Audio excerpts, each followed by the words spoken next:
Gog et Magog sont des peuples extrêmement violents et corrompus. Ils semaient le chaos, détruisant tout sur leur passage.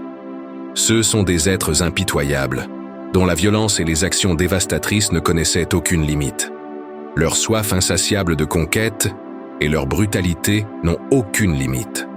Cela a profondément perturbé les peuples voisins, qui ont été incapables de contenir leur violence. Leur comportement devenait une menace non seulement pour les populations locales, mais aussi pour l'équilibre même de la terre. Gog et Magog sèment la terreur partout où ils passent. Ils détruisaient tout sur leur passage, y compris les récoltes, les infrastructures et les ressources naturelles.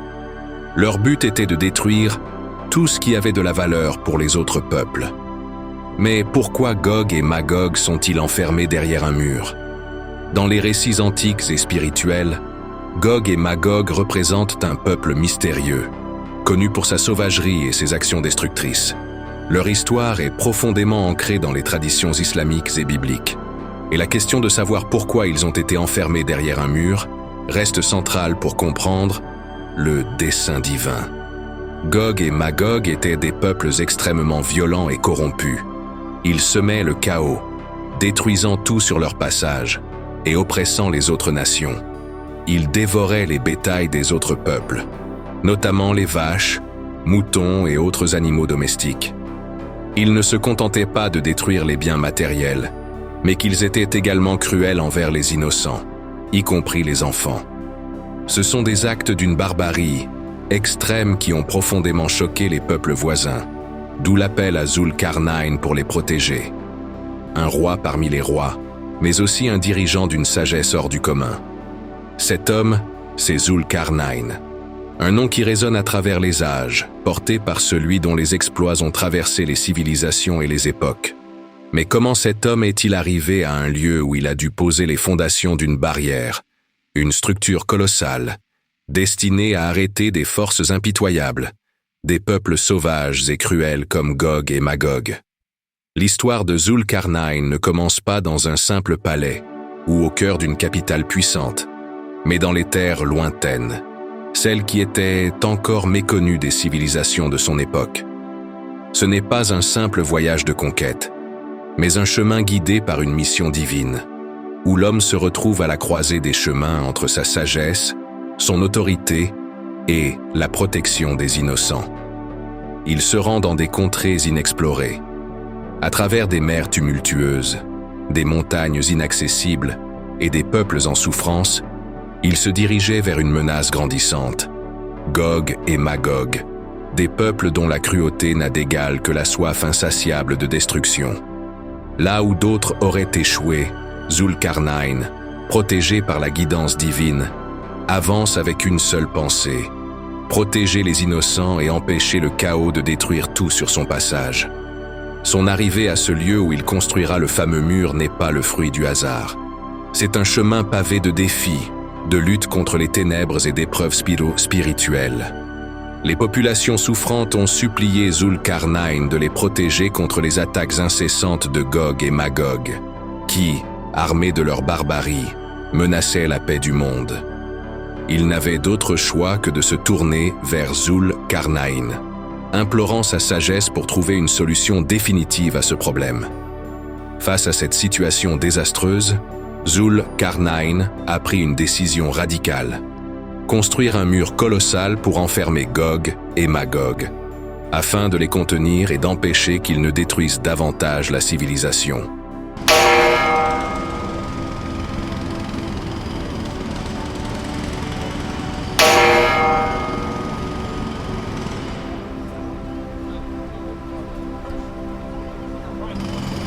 Il ne s'agissait pas simplement d'un mur physique, mais d'une barrière imposée par la volonté divine. Zul-Qarnayn a utilisé des matériaux solides, le fer, le cuivre et le métal, pour ériger ce mur monumental, fermant définitivement l'accès à Gog et Magog.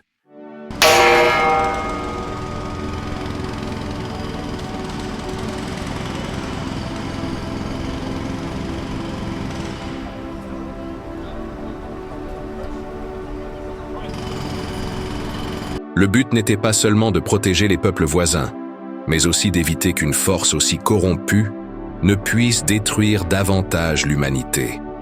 Le mur construit par Zulkarnain était une réponse nécessaire à cette violence. Ce n'était pas seulement un moyen de défendre les ressources matérielles, mais aussi de protéger les vies humaines, en particulier celles des plus vulnérables, comme les enfants et les personnes âgées. Le Coran mentionne que cette barrière fut construite grâce à la force divine qui assista Zulkarnain dans l'accomplissement de cette tâche gigantesque. Ce mur ne fut pas seulement une œuvre humaine, mais un acte guidé par la volonté divine, car il avait un but très précis: empêcher Gog et Magog de semer le chaos sur terre jusqu'à la fin des temps. Le verset 18,97 du Coran nous dit « Ils ne purent en franchir la hauteur, ni percer la muraille ». Cela souligne l'invulnérabilité du mur. Il dit « C'est là une miséricorde de la part de mon Seigneur, mais lorsque la promesse de mon Seigneur surviendra, il le réduira en poussière, et la promesse de mon Seigneur est inéluctable. En ce jour, nous les laisserons déferler comme les flots les uns sur les autres. On soufflera alors dans la trompe, et nous rassemblerons toutes les créatures. » Sourate Al-Kahf, versets 97, 98 et 99. Mais faut bien retenir que le prophète Mohammed nous a informé qu'une petite ouverture de la taille d'un cercle formé en joignant le pouce et l'index s'est créée dans la barrière de Gog et Magog à son époque. Zainab bint Jahsh, l'épouse du prophète, a rapporté qu'un jour, le messager d'Allah est sorti, visiblement effrayé et le visage rouge, et a dit « Nulle divinité n'est digne d'être adorée en dehors d'Allah. Malheur aux Arabes pour un mal imminent. » Aujourd'hui, une brèche de cette taille, et il forma un rond, en joignant le pouce et l'index, s'est ouverte dans la barrière qui retient Gog et Magog. Zainab, qu'Allah soit satisfait d'elle, dit alors « Ô messager d'Allah, péririons-nous alors qu'il y a parmi nous des gens pieux ?» Le prophète répondit « Oui, si la perversion se propage. » Muslim, Bukhari.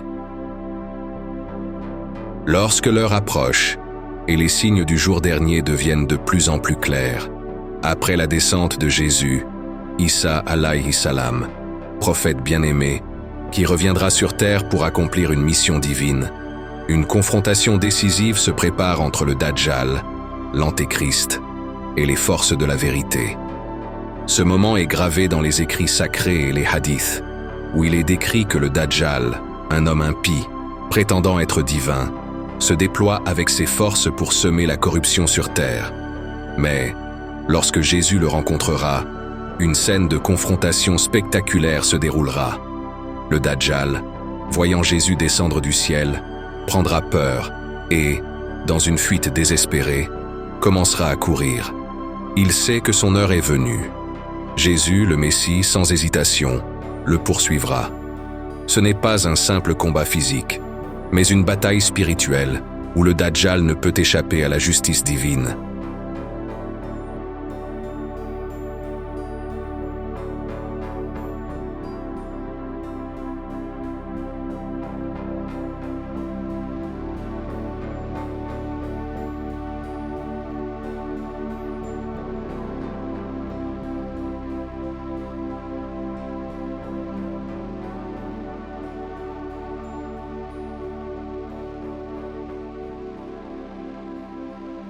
Jésus mettra fin à sa vie, tuant ainsi le Dajjal, accomplissant la prophétie et libérant l'humanité de cette grande épreuve. Mais la fin de l'Antéchrist n'est qu'une partie de cette grande scène apocalyptique.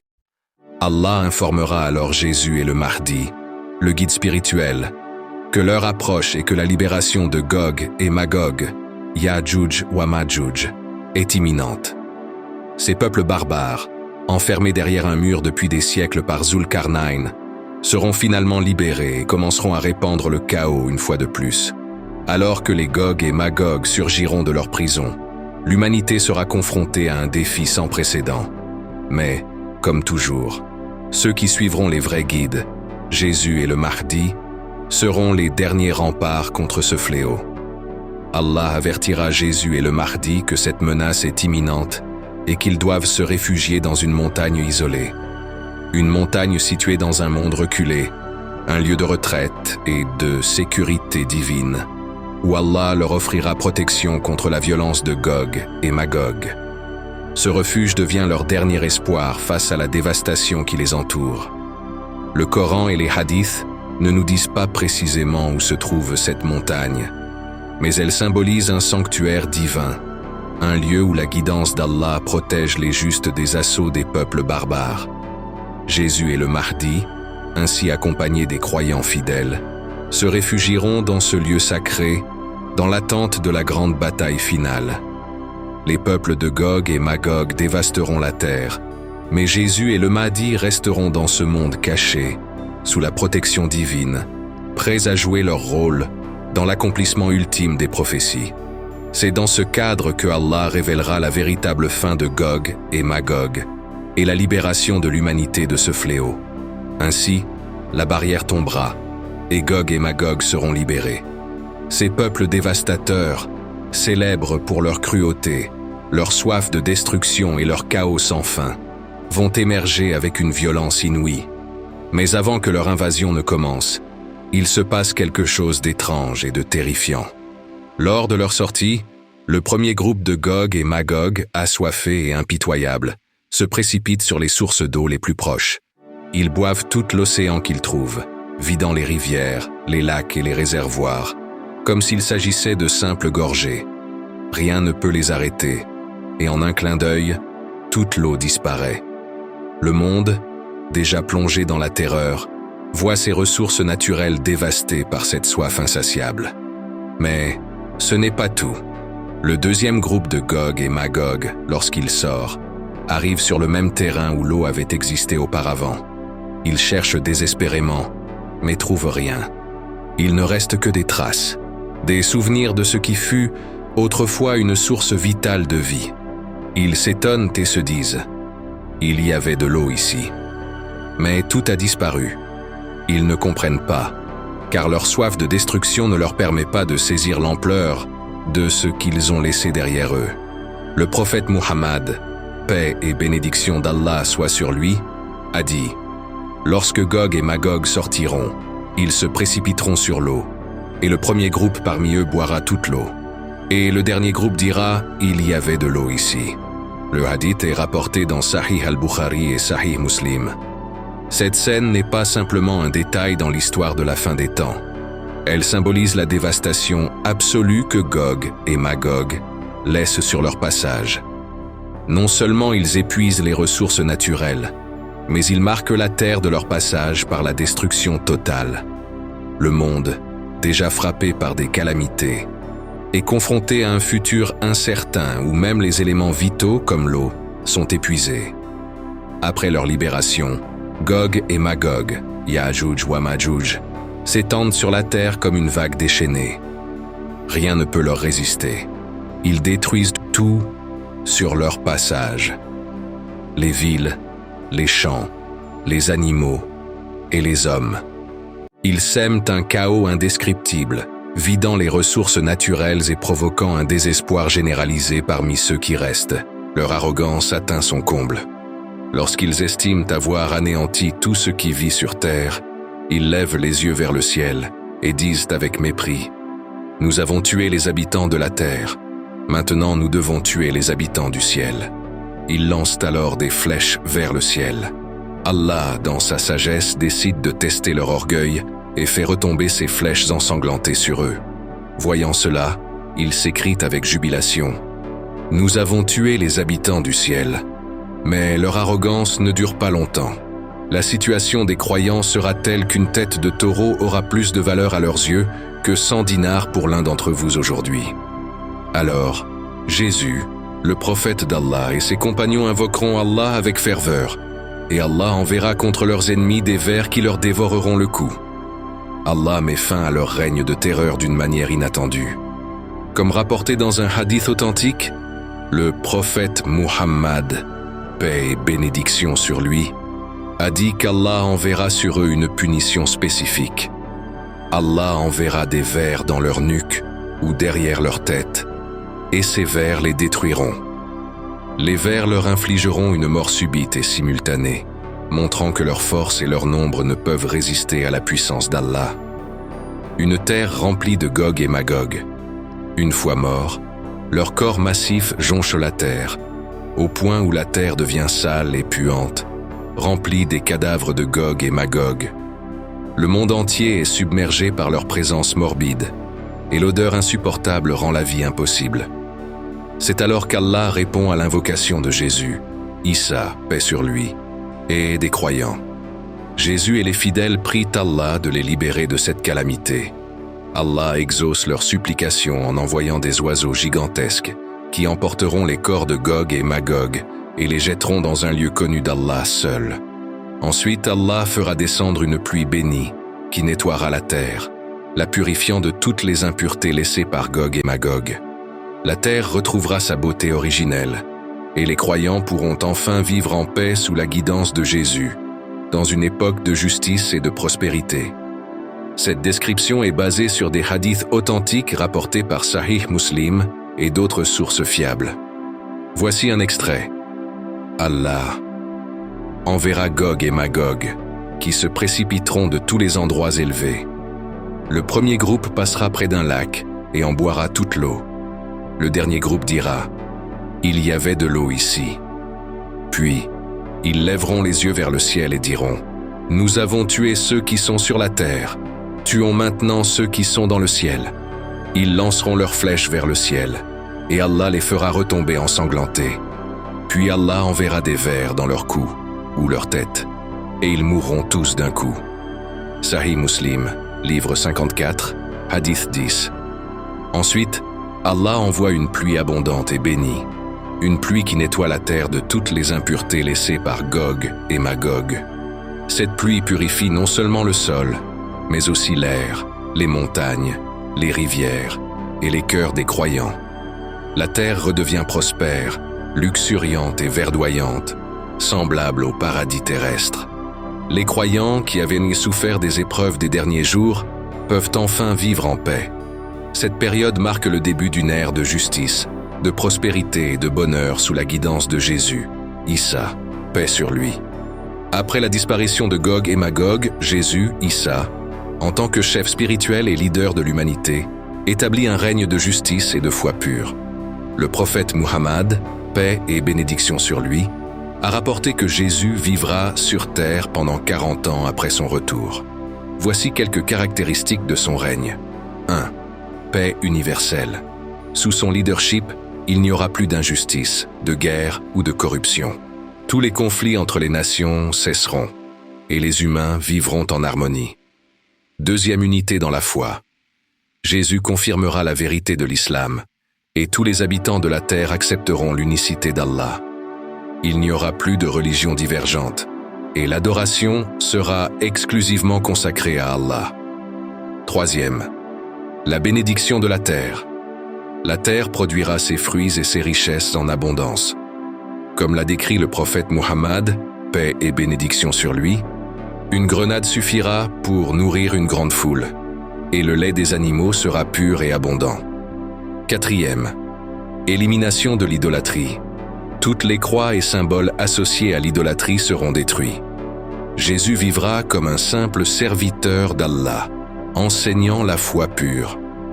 Après avoir accompli sa mission sur terre et guidé l'humanité, Jésus mourra naturellement, comme tout être humain. Selon les récits, il sera enterré dans un lieu connu uniquement d'Allah. Sa mort marquera la fin d'une époque bénie. Après la mort de Jésus, Issa, paix sur lui, une transformation graduelle de la société commence. Bien que les croyants restent fidèles pendant un certain temps, les générations suivantes commencent à s'écarter de la voie d'Allah. Le prophète Muhammad, paix et bénédiction sur lui, a mentionné que peu à peu les humains retourneront à leurs anciennes habitudes et que la foi commencera à s'éteindre. La foi disparaît lentement. Les gens se détournent de la vérité et l'ignorance religieuse commence à se répandre. La foi devient rare, et seuls quelques croyants restent fidèles à Allah. Comme rapporté dans un hadith du prophète Muhammad, paix et bénédiction sur lui, la foi sera progressivement retirée des cœurs des gens. L'islam disparaîtra comme disparaît la broderie d'un vêtement. Il ne restera que son nom, et le Coran ne restera que sur les pages, sans être pratiqué. Rapporté par Ibn Majah.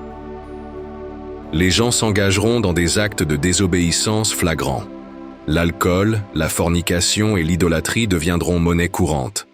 Le respect des lois divines sera abandonné, et les comportements immoraux deviendront socialement acceptables.